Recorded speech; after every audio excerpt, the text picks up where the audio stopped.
Hello guys, welcome to the first video of a new series on Matplotlib package in Python. So let's begin.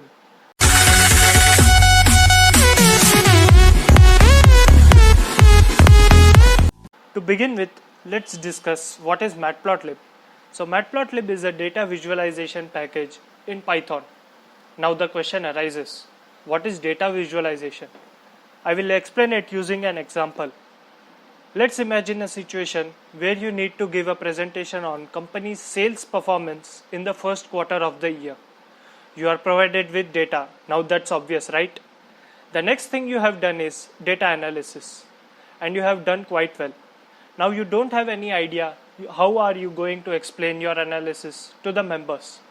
But then suddenly you think of explaining it using graphs and plots such as bar plot, pie chart, scatter plot, and so on.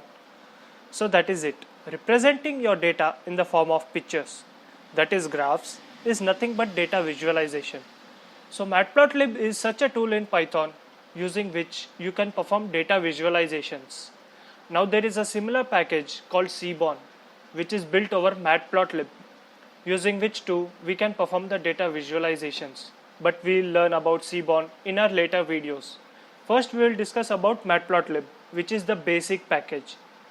Now let's understand when to use which package, that is when to use Matplotlib and when to use Seaborn.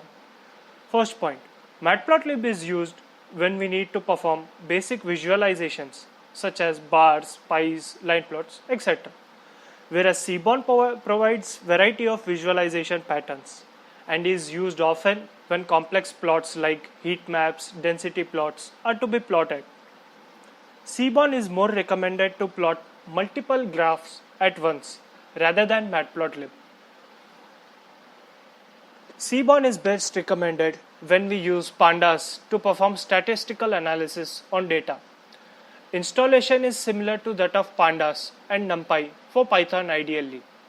Just the command is to be changed as pip install Seaborn to install Seaborn package and pip install Matplotlib for Matplotlib package. This is it for today. See you soon in our next videos. Goodbye and take care.